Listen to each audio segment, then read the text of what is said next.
अस्सलाम वालेकुम friends. Drama serial कफारा की कहानी तेजी से अपने इख्तिताम की तरफ गामजन नजर आ रही है। कफारा के आने वाले एपिसोड में हम देखेंगे कि बिला आखिर सितारा सबूत के साथ सालार को सबके सामने बेगुनाह साबित करने में कामयाब हो जाएगी और ये सब देखकर कि किस तरह साइबन सालार को हिरासत करके उसे फांसने की कोशिश कर रही थी, वहाँ पे मौजूद तमाम खवातीन की आंखें खुली की खुली रह जाएंगी और वो जो कुछ लम्हे पहले तक सालार को आवारा और बदखुमाश समझ रही थी, अब जब वो हकीकत अपनी आंखों से देखेंगी तो दूध का दूध और पानी का पानी हो जाएगा। और जिस वक्त सितारा वो सबूत दिखा रही होगी, सालार की नानी भी वहाँ मौजूद होंगी और ये सब देखकर इनके दिल को कुछ हो जाएगा, इनकी तबीयत खराब हो जाएगी और वो बेहोश हो जाएंगी। सब लोग परेशान होकर इनको इमरजेंसी में हॉस्पिटल लेकर जाएंगी, जहाँ पे डॉक्टर चेकअप के बाद ये बताएंगी कि इनको माइनर हार्ट अटैक हो गया है और इनकी हालत तशवीशनाक है क्योंकि इनका ब्लड प्रेशर कंट्रोल नहीं हो रहा। ये बात सुनकर तो महरीन के साथ साथ ताहिर सिकंदर, सालार, सितारा सब बहुत परेशान हो जाएंगे। ताहिर सिकंदर डॉक्टर से मिलेंगे तो डॉक्टर इनको बताएंगी कि नानी के दिल की शरियानें ब्लॉक्ड हैं। जैसे ही इनका बीपी कंट्रोल हो जाएगा हम इनकी एंजियोप्लास्टी कर देंगे। नानी को अंडर ऑब्जर्वेशन रखा जाएगा। ताहिर सिकंदर नानी के पास रुककर बाकी सबको घर जाने को कहेंगे। महरीन और सितारा दोनों जाए नमाज बिछाकर रो रो कर अल्लाह से नानी की सेहतयाबी के लिए दुआएं करेंगी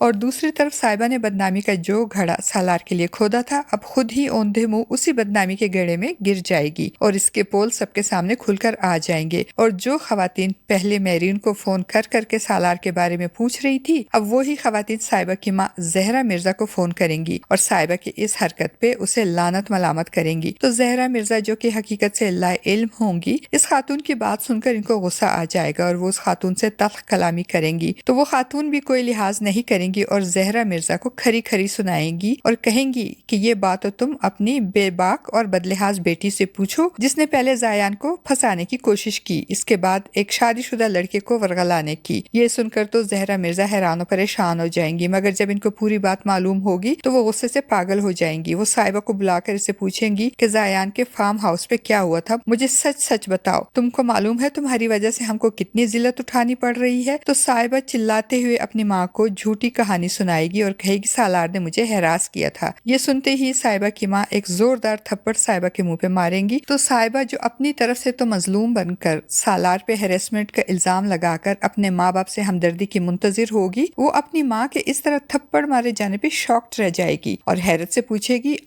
आपने मुझे थप्पड़ मारा। तो साहिबा की माँ उसे आड़े हाथों लेंगी और उसे आईना दिखाते हुए उसके करतूत उसे बताते हुए कहेंगी कि जो तुमने सालार के साथ किया है, बदनामी और जिल्लत उसे नहीं बल्कि तुम्हें उठानी पड़ रही है। तुम्हारी हरकतों के सबूत सबके सामने आ गए हैं। तो अब हैरान होने की बारी साहिबा की होगी। वो ये सुनकर हैरान होगी कि सितारा ने सब खवातीन को सबूत दिखाकर इसकी चाल कैसे इसके मुंह पर पलट दी है। वो बजाय शर्मिंदा होने के, अपनी गलती तस्लीम करने के, अपनी चाल उलट जाने पे तिल मिला रही होगी और ये सोचेगी कि आखिर फार्म हाउस पे ऐसा कौन है जिसने इसकी सालार को हैरास करते वक्त वीडियो बनाकर सितारा को दी है। दूसरी तरफ सितारा सारी रात रो रो कर अल्लाह से नानी की सेहतयाबी के लिए दुआएं करेगी और जब हॉस्पिटल जाएगी अगले दिन तो सालार से कहेगी कि अगर नानी आपसे पूछें कि सच क्या है तो आप इनको यही कहना कि आप मुझसे बहुत मोहब्बत करते हैं। तो सालार कहेगा ठीक है मैं कह दूंगा, लेकिन क्यों? तो सितारा कहेगी कुछ और कहेंगे तो इनको बुरा लगेगा और इनकी तबीयत खराब हो जाएगी। सालार, नानी मेरे लिए बहुत कीमती है और इनका होना मेरी जिंदगी के लिए बहुत जरूरी है। मैं एक बार यतीम हो चुकी हूँ, अब दोबारा नहीं होना चाहती। और दूसरी तरफ नानी को भी ये अंदाजा हो जाएगा कि इनका बचना मुश्किल है, इसीलिए वो मरने से पहले सालार से वादा लेंगी और कहेंगी बेटा सितारा को कभी मत छोड़ना, वो बहुत मोहब्बत करती है तुमसे। जिस वक्त सालार और नानी बातें कर रहे होंगे, सितारा भी कमरे में दाखिल हो जाएगी। वो भी नानी और सालार की बातें सुन लेगी। नानी सालार से मजीद कहेगी मैं सितारा की जिम्मेदारी तुम्हारे कंधों पे डालकर आराम से मर सकती हूँ। सालार अपनी नानी के मुंह से मरने की बातें सुनकर परेशान हो जाएगा और इनका ध्यान बटाने के लिए कहेगा नानी अगर आप ऐसी ही बातें करती रही तो मैं इसका साथ बिल्कुल नहीं दूंगा, क्योंकि आप है ना मेरा और सितारा दोनों का ख्याल रखने के लिए। सालार की बात सुनकर नानी कहेगी सालार, सितारा तुम्हारे लिए बेहतरीन बीवी साबित होगी। अपनी बात मुकम्मल करते ही नानी दम तोड़ देंगी और सालार के हाथ पे रखा हुआ नानी का हाथ नीचे गिर जाएगा। सालार नानी के इस तरह अचानक खामोश हो जाने पे घबरा जाएगा और इनको आवाजें देगा, उठाने की कोशिश करेगा, मगर नानी इसकी कोई आवाज नहीं सुन सकेगी क्योंकि वो तो दम तोड़ चुकी होंगी और जाते जाते सालार को सितारा का साथ देने के लिए तलकीन कर जाएंगी और कमरे में मौजूद सितारा भी ये देखकर परेशान हो जाएगी और नानी की मौत की खबर सुनकर महरीन सितारा पे नाराज होगी और बजाय सितारा की शुक्रगुजार होने के कि सितारा ने इनके बेटे को बेगुनाह साबित कर दिया, वो सितारा को अपनी माँ के मरने का जिम्मेदार ठहराएगी। और दूसरी तरफ कासिम ने भी निम्मी से इसके अगले पिछले सारी ज्यादतियों और चालबाजियों का हिसाब लेने के लिए इससे निकाह कर लिया और निम्मी की चालाकियां और इसकी चालबाजियां इसी पे उल्टाकर और उसे नजमा बेगम और एहतशाम की नजरों में बुरा बनाकर और कसूरवार ठहराकर उसे तन्हा तो कर दिया है। अब वो मजीद निम्मी के साथ क्या करेगा और निम्मी का अंजाम क्या होगा, ये तो आने वाली एक साथ में ही पता चलेगा। फ्रेंड्स, आपको क्या लगता है, क्या महरीन भी सितारा की दुश्मन बन जाएगी और सितारा को सालार की जिंदगी और अपने घर से निकालने की कोशिश करेगी, और क्या वो इस कोशिश में कामयाब हो जाएगी? क्या ताहिर सिकंदर भी महरीन की तरह सितारा को नानी की मौत का जिम्मेदार ठहराएंगे या वो सालार को बेगुनाह साबित करने पे सितारा का शुक्रगुजार होंगे और सितारा का साथ देंगे? आपका इस बारे में क्या ख्याल है फ्रेंड्स? अपनी कीमती राय का इजहार कमेंट बॉक्स में जरूर कीजिएगा।